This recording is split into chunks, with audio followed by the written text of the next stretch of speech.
이동희 뉴스 정면 승부 4부 시작하겠습니다.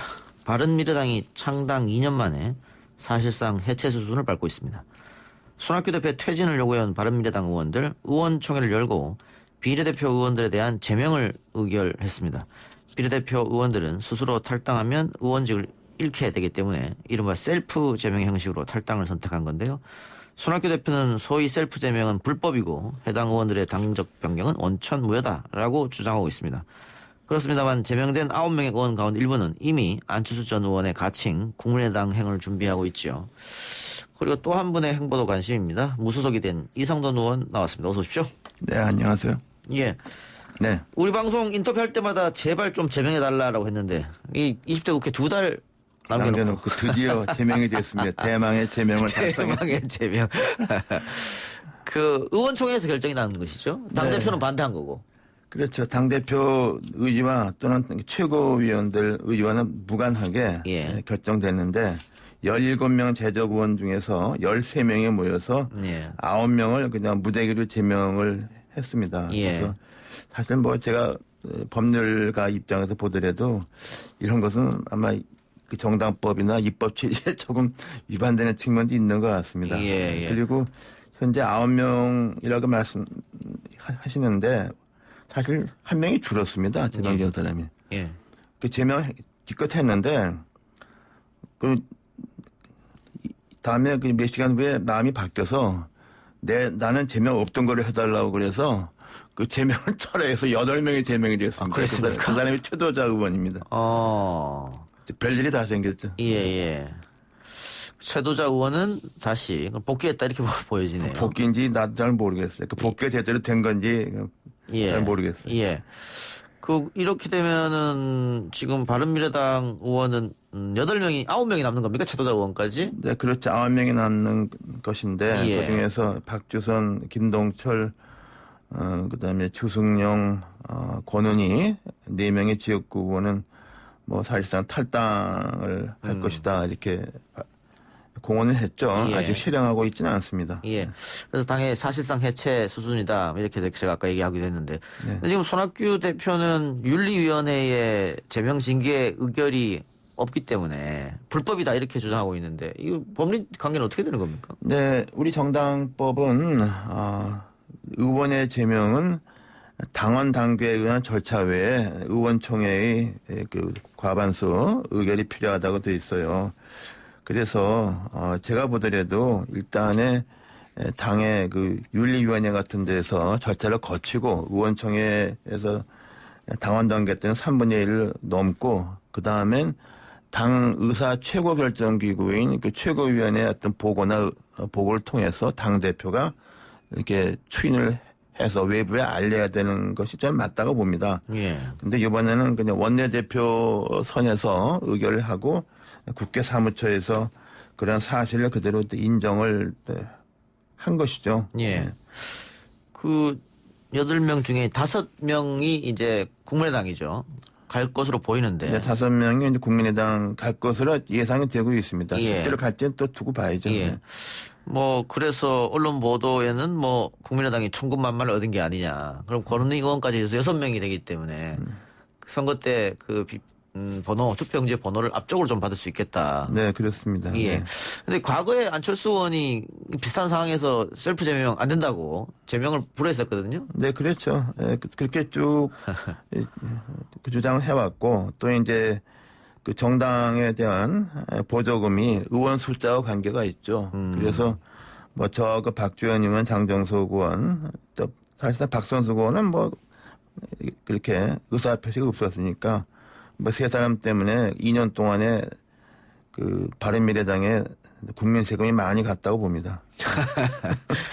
근데 바른미래당 사태 이미 예고된 일이다 이런 말씀했는데 이렇게 말씀한 이유는 어디에 있습니까? 저는 처음부터 이게 될 수가 없다고 봤어요. 예.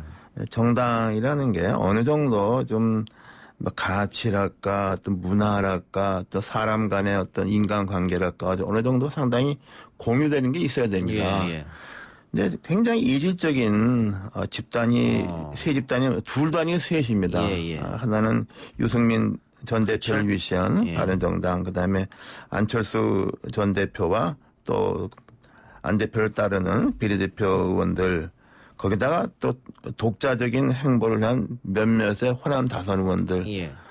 그 두 집단이 아니라 세 집단이 전혀 어울리지도 않고 그렇게 가서 오래 갔죠. 제가 보기에는 오래 간 겁니다. 예. 그럼 당시에 덩치만 키우는 합당이었다. 가치 없이.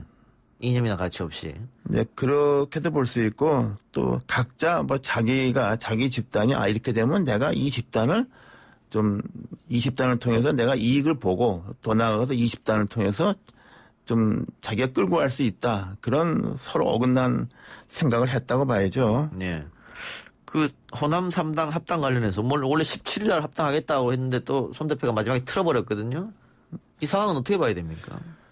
그 합당을 하되 이제 무슨 당신께서 당분간 좀 대표 말하자면 3명의 공동 대표 중에 좀 선임 대표를 하고 좀 합당도 좀 천천히 하자 뭐 이런 기본 입장이었다고 봐야죠. 예. 거기에 대해서 또 대한신당 특히 이제 합당 논의의 주역인 대한신당 유성엽 의원 뭐 있죠. 장병환 의원 등 거기서는 그 부분에 대해서 상당히 더 수긍하기 어렵다는 거죠. 거기는 기본적으로 이런 게 있습니다. 국민의당이 안철수 전 대표와 지역구 호남 의원들 또 비례대표 이렇게 됐는데 그 호남의 지지가 사실상 그 선거하는데 상당히 기여했죠. 그렇죠. 많이 예. 기여했죠. 예. 근데 이제 안 전 대표가 자기 의원들을 그냥 데리고 그냥 떨어져간 거에 대해서 말하자면 상당히 많은 제가 볼 때는 뭐 그야말로 민심이라고도 지나친 말이 아닐 겁니다. 네. 그것은 저 사람들이 호남을 적당히 이용하고 그냥 버린 게 아니냐 그런 시각이 많습니다. 나 그래서 안철수 전 대표뿐 아니라 거기 같이 갔던 호남 의원들도 좀 그런 좀 부담감을 지금 많이 느낀다고 봅니다. 예. 그 손학규 대표가 이 대표직에 연연하고 있다 이렇게 볼 수도 있을까요? 지금 그렇게밖에 해석하지 않을 수가 없을 것 같습니다. 예. 본인이 안 내려놓고 있으니까. 네. 예. 알겠습니다. 호남 민심 이야기해 주셨는데 그 방금 말씀하신 것처럼 4년 전 호남 민심과 지금은 완전히 달라진 것 같아요. 네, 그렇습니다. 그러나 또 한편에서는 지금 과연 호남 현재의 민심이 지난번 지방선거 때와는 다르다고 봅니다. 예. 예. 상당히 현 정권에서 드러났던 뭐 조국 전 장관 사태 같은 것 등등 요새 뭐 청와대 문제 예. 이런 것 등등해서 상당히 좀 이 현 정부를 약간 좀 비판적으로 보는 회의적으로 보는 유권자도 많다고 봅니다. 다만 이제 그런 유권자들은 뭐 찍을 데가 없잖아요. 예, 예. 그래서 이제 우리 여기 대한신당 위주로 해서 우리가 좀 더 한번 쇄신하고 한번 다시 태어나면은 상당히 그래도 좀 지지를 얻지 않을까 보고 있는 것이죠. 예. 그 민주당이 이번에는 호남을 싹쓸이할 수도 있다 뭐 이런 분석까지 나오고 있던데요. 저는 그렇게 보지 않습니다. 예, 그거에 그리고 제가 보면은 뭐 다선 의원들이 뭐 어쩌다 그러는데 선거는 또 관록과 그 조직도 중요하고요. 예. 그리고 뭐 제가 지난번에 지방선거도 보고 4년 전에 총선도 보니까 이 민주당에서 호남에 내보내는 이른바 신인 제가 보기엔 좀 전부 약해요. 스펙도 약하고. 예. 그래서 유권자들이 이거 아무리 민주당이 집권당이고 좀 밀어주고 싶어도 이 후보가 좀 너무 약하지 않느냐 이런 한계가 난 지금도 있다고 봅니다. 예. 그 안철수 전 의원이 다시 국민의당 이름으로 이번 총선에 뛰겠다고 했는데 지난번에는 어쨌든 호남 민심을 얻어서 그 발판으로 꽤 많은 의석을 획득했습니다. 이번에 성공할 수 있을까요? 이번 성공의 기준은 뭐로 볼 수 있느냐 하는 기준인데 뭐 3% 얻어서 비례 3석 얻으면 성공이다 보면 그것도 성공이죠. 근데 그 3%가 될 수 있을까 하는 문제도 있고 예. 그 무엇보다도 지난 2년간 뭐 또 이 선거구 문제 그 얼마나 복잡하다녔습니까? 예. 뭐 그런 거에 대해서 전혀 뭐 남일처럼 있다가 네. 하지만 정당 명부제가 생겨서 지역구를 포기한 정당도 그것을 가질 수 있잖아요. 예. 나는 이거 굉장히 심각한 문제가 있다고 봐요. 근데 이렇게 해서 우후죽순으로 그냥 비례 전문 정당을 꼬마 정당을 만들어서 하는 게 이게 과연 합당한 것인가? 이게 안철수 전 대표가 얘기하는 새 정치의 말로가 결국은 이 비례장사 아닌가라는 좀 이런 생각이 들어요. 이것도 굉장히 참 잘못됐다고 봅니다. 근데 안철수 전 의원은 이번에 뭐 불출마하겠다고 했으니까 그렇다면 결국은 대권을 노리고 있는 거 아니냐. 그럼 이번 선거가 그 발판이 돼야 되는데 대권의 발판이 될 수 있을까? 회의적으로 보는 분들이 많더라고요. 이제 예를 들면 비례대표 의원이 3명이나 4명이 국민에서 나왔다고 보고 안철수 전 대표는 그냥 바깥에 있으면은 대선은 2년 남았지 않습니까? 그러면 그 당이 뭐가 되겠어요? 제가 보기에는 불출마라고 본인이 얘기한 것은 지역구 불출마를 의미하는 것이고 제가 볼 때는 비례대표 1, 2번에 자기 이름을 얹지 않을까 저는 생각합니다. 그래요? 그런데 오늘 이른바 국민의당 쪽에서 그런 일이 결코 없다는 메시지가 나왔어요. 어디 그거 잘 지키나 봅시다. 이럴 수도 있겠습니까? 그러면 선거 끝나고 어떤 다른 정치 집단 세력과 다시 합당한다라든가. 저는 그거 안 될 겁니다. 이미 뭐 안철수 전 대표는 하치는 때마다 족족 다 망했다는 것이 이미 뭐 좀 다 경험적으로 입증이 돼서 저는 그런 일 없다고 봅니다. 민주당 또 국민의당 바른미래당 어쨌든 들어갔던 당이 다 깨졌기 때문에. 네. 그리고 뭐 세력이 미미하니까 어디도 별 도움이 안 된다고 봐요. 예. 그렇군요. 자, 미래한국당 얘기도 좀 해볼까요? 미래한국당 이제 합당했으니까요. 뭐 시너지 효과랄까요? 파급 효과랄까요? 있다고 보십니까? 일단에 선거에서 표 분리 현상을 막았으니까 효과가 있죠. 미래통합당이. 네, 후보를 단일 만들었지 않았습니까? 그리고 또 이번 선거제도가 민자살권을 넣은 거죠. 그래서 또 요새 현 정권이 최근에 했던 거 뭐 조국 사태뿐 아니라 또 그 세금 이른바 부유층뿐 아니라 중상층에 대한 세금 부담을 굉장히 늘린 것 등등의 악재가 많아서 저는 그래서 미래통합당 이것이 좀 상당히 성공할 거로 봅니다.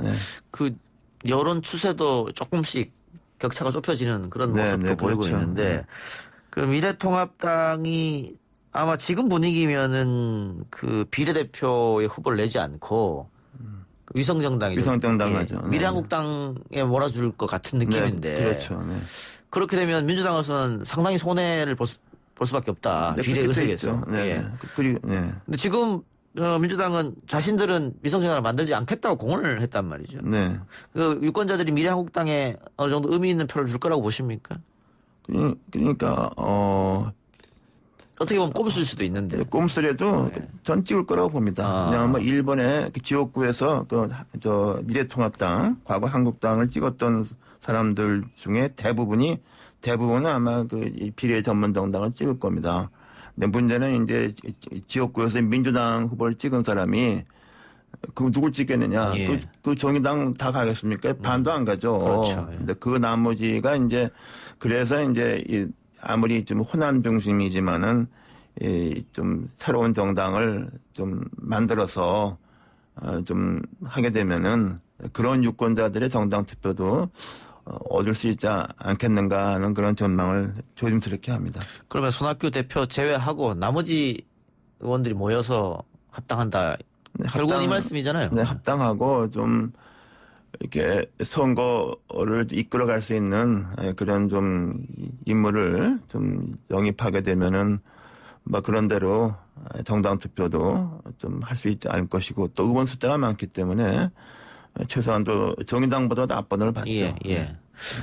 그러면 이럴 수도 있겠습니까? 호남에서 뭐 지역구는 민주당을 주더라도 비례는 우리한테 달라. 뭐 그런 이야기도 나올 수 있을 것 같은데요. 뭐 그럴 가능성도 있죠. 또 그리고 호남에서는 아무래도 지역구도 꽤 할 거라고 봅니다. 그래서 그뿐만 아니라 민주당을 지역구에 찍었지만은 갈 데가 없는 그런 유권자들이 정당 투표를 어디다 하겠느냐 뭐 그렇게 생각해 볼 수 있죠. 예. 아까 미래통합당 얘기하면서 어쨌든 조금 이득은 볼 것이다. 이렇게 말씀하셨는데, 이게 말로는 당대당이지만 사실상 흡수통합이지 않습니까? 네, 그래서 그렇죠. 그 새로운 보수당 의원들이 좀 홀대받고 있는 느낌을 받는 것 같고, 그래서 뭐 유승민 의원이나 뭐 하태경 의원이나 뭐 회의에 참석하지 않는 모습 뭐 이렇게 보여줬는데, 이게 또 이현주 의원 공천 이야기가 나오면서 벌써부터 파열음이 들리는 거 아니냐. 공천이 본격적으로 진행이 됐을 때 과연 이 새로운 보수당 출신의 의원들에게 공천이 제대로 가겠느냐, 뭐 예를 들면 하태경 의원한테 주겠느냐, 뭐 이런 얘기가 계속 들리고 있거든요. 네, 그렇죠. 저는 그래서 좀 어렵지만은 난 유승민 전 대표가 좀 버텨주기를 정말 제가 참 희망했고, 예. 그래서 제가 합당한다 그럴 때 그 가면 완전 망한다. 이거 망한 거 아닙니까? 그래서. 예, 예. 그리고 참, 새로운 보수당 만들어서 굉장히 어렵죠. 예. 지금 그야말로 합당할 때 당에 있는 자산도 다 들고 들어갔다가 그 빈몸으로 나오지 않았습니까? 예. 저는 그래서 손학규 대표께 좀 이런 사정을 알아서 좀 해서 좀 유승민 대표가 좀 잘못된 합당을 했으니까 좀 이렇게 나가서 쓸 수 있도록 좀 그 배려해 주시는 게 좋지 않느냐. 그리고 어차피 같이 못 갈 거. 예. 그랬는데 그걸 제가 작년 여름에 이렇게 말씀드렸는데 별로 그렇게 그 목적 달성이 안 됐습니다. 예. 이준석 위원도 합당에는 반대했다라고 얘기하던데 결국은 유승민 대표는 울며 겨자 먹기로 결정하지 않았을까? 지금 이상돈 의원 이야기 들어보니까. 네, 제가 이해하는 것도 유승민 의원 외에 다른 의원들이 그 합당 쪽을 그냥 선택한 거로 봐요. 그런데 그게 난 별로 그 본인들의 정치적인 이것도 한계가 왔고, 그리고 우리 정치에서도 굉장히 소중한 가치를 담았거나 담으려 했던 정당 하나가 그냥 쓰러진 거죠. 예. 아쉽습니다. 예. 미래통합당이 어쨌든 뭐 새로운 보수당 이외에는 이제 뭐 시민단체도 좀 있습니다만 결국은 이현주 의원의 전진당이죠. 네. 어느 정도 배려는 해줘야 될 것 같은데 당장 김무성, 장제원 이 부산의 이 터줏대감들이 노하고 나섰단 말이죠. 제대로 공천을 받을 수 있을까요? 이렇게 되면? 네, 근데요, 사실 무슨 당을 만들었다 그러는데 그것도 좀 복잡하고 쉬운 건 아닌데, 예. 그 완전히 통합하기 위해서 당을 만드는 이것도 유행이 많잖아요. 예, 예. 이것도 좀 세계에도 없는 일이고. 예, 예. 그래서 사진 찍을 때 꽃다발이라도 1대1로 찍지만은 사실 대체로 거기서 볼 때는 의원 한 명 들어온 거 아닙니까? 예. 나는 그래서 이렇게 무슨 통합이라는 거 보여주기 식으로 이렇게 한 것이 과연 얼마나 효과가 있을까? 예. 방금 말씀하신 것처럼 새로운 보수당을 만들 때부터 이거 결국은 자유한국당이랑 합치려고 하는 거 아니냐 그런 지적이 계속 있었거든요. 결국은 뭐 또 그렇게 된 것이고. 자, 근데 유승민 의원이 지금 뭐 자명이라고 할까요? 지금 보이지 않고 있거든요. 예. 그리고 미래통합당 측에서는 유승민 전 대표가 수도권에 나와야 되는 거 아니냐 뭐 이런 얘기까지 흘러나오고 있는데 그 한쪽에서는 지금은 자명하더라도 결국은 선거가 가까워지면 결국은 등판할 것이다. 뭐 이런 얘기도 있고 어떻게 보십니까? 글쎄요. 저는 그런 명분도 별로 없지 않다고 봅니다. 별로 없다고 봐요. 그 명분이 별로 없다고 봐요. 예. 예. 명분이 없다. 네, 명분이 없어요. 그리고 지금 현재 좀 솔직히 현재 문재인 정부의 어떤 좀 지나친 또는 굉장히 독선적인 이런 것 때문에 좀 그냥 민심이 좀 많이 갔죠. 예. 그러나 지금 이른바 황교안 체제에 대해서 저는 크게 그렇게 평가하고 싶지 않습니다. 알겠습니다. 자, 그럼 이제 가장 궁금한 게 지금 총선인데 네. 민주당이 대통령 선거 이기면서 행정 권력을 장악했고 지방선거에 압승하면서 지방 권력까지 손에 넣었습니다. 이 총선에서 승리하면 이제 의회 권력까지 손에 넣게 되는 건데 그 분위기가 지방선거 끝나고 나쁘지 않았다가 무슨 조국 사태를 겪으면서 또 부동산 문제 이런 거 겪으면서 이제 지지율도 많이 떨어진 상태인데 총선 전망 어떻게 민주당이 이번에도 승리할 수 있을까요? 지금 의석 부전이랑 비슷하지 않겠습니까? 지금 네, 비슷한 거. 그러면 실패했다고 봐야겠는데요? 민주당이 그렇게 승리할 그게 별로 저는 없죠. 없고 한국당 지금 통합당이죠. 거기는 뭐 이른바 동쪽 벨트는 뭐 대부분 승리할 것 같고 결국은 수도권하고서 이제 충청인데 예. 저는 그 결과를 볼 때 민주당과 정의당 또 이제 호남을 베이스로 한 제3당 뭐 이렇게 되면 대충 뭐 얼추 반 또는 조금 넘을 수도 있겠고 뭐 저쪽은 이제 사실상 한 당이니까 예. 그래서 자칫하면은 제1당을 뺏길 수도 있죠. 그러면 의장 이게 의사봉이 중요하잖아요. 예. 의사봉이 중요한 걸 언제 깨닫습니까? 탄핵에서 보는 거죠. 예. 뭐 탄핵 얘기도 그 자유한국당, 미래통합당을 지지하는 사람들한테 나오고 있는 실정이고 또 이번에 미래통합당에서 문재인 대통령을 선거 관련해서 고발하겠다 뭐 이런 이야기도 하고 있더라고요. 실제로 그런 작업이 있을 수 있을 것 같습니까? 탄핵은 불가능하죠. 탄핵은 그야말로 지난번 박근혜 전 대통령 탄핵도 새누리당 내에서 이탈이 생겼지 않습니까? 예. 닉슨 대통령이 탄핵 직전에 사임한 것도 공화당의 리더들이 이건 안 된다고 해서 물러나가 한 거 아닙니까? 예. 트럼프처럼 버티면은 될 수가 없어요. 저는 그래서 민주당이 뭐 그럴 리가 없기 때문에 예. 뭐 탄핵이 이루어질 가능성은 없고 그러나 일당을 없죠. 뺏길 가능성은 있다. 일단 뺏길 가능성은 뭐 있다고 봅니다. 예. 그런데 뭐 정의당이나 또 호남 정당 이렇게 묶으면은 그래도 과반은 뭐 할수 있겠다. 과반이 조금 넘을지 않겠는가 그렇게 봅니다. 지금이랑 비슷한 거죠. 뭐. 예. 그러니까 지금이랑 비슷하게 되면 민주당은 뭐 패한 거나 마찬가지가 되는 거죠. 그렇지 않겠습니까? 글쎄요, 뭐 그거밖에 자기 실력들을 받는 거죠. 근데 아까 동쪽 벨트는 미래통합당이 아마 갖고 갈 거라고 했는데 뭐 TK 지역이야 또 강원 지역이야 그렇다 쳐도 PK에서 민주당이 그러면 참패다 이렇게 보여지는데요. 지금 한 6석 7석 갖고 있으니까. 글쎄요, 그렇게 못한다고 부산에서만 봐야죠. 해. 예. 못한다고 봐야죠. 그냥 그게 참 아쉬운 게 그래도 좀 이렇게 교차되는 정치 세력이 되는데 또다시 동서분리가 되는 것 같아서 이게 참 잘못이고 근데 그 잘못은 누구한테 있느냐. 제가 볼 때는 문재인 대통령과 민주당에 있죠. 예. 정책을 이렇게 외골수로 몰아가고 자기 지지자들 위주로 정국을 끌어가니까 이렇게 되는 거죠. 예. 뭐 선거에 패배한다면 그건 당연히 정부 여당의 책임이겠죠. 예. 그리고 수도권 미래통합당에서 수도권에 사활을 걸고 있는 것 같은데 네. 지난번 총선에서는 뭐 민주당이 거의 압승을 했습니다. 그 수도권에서 특히 서울에서는 거의 다 승리했거든요. 이번에는 그것도 어떻게 많이 줄어들 것이다 격차가. 근데 그것도 좀 봐야 될 것 같아요. 지난번에는요, 보이지 않게 국민의당 변수가 아하. 상당히 있었어요. 예. 그래서 수도권에서 민주당이 이겼지만은, 근데 그게 알 수가 없어요. 만약에 민주당과 그 새누리당 1대1 했을 경우에 지금보다 더 나았을까 못했을까. 사람들의 심리라는 게 제3당이 있으면 참 묘하기 때문에. 그래서 이번에는 이제 수도권에서는 제3당 변수가 거의 없기 때문에 그렇게 제가 또 특히 중요한 것은 그 개인의 경쟁력, 또 선거는 조직이니까 막 그때 그것도 오히려 굉장히 더 중요한 것 같습니다. 예. 의원님 몇 번 이제 다음 총선 나한테 없다 이렇게 말씀하셨는데 안 나갑니까? 어딜 나가야 되나?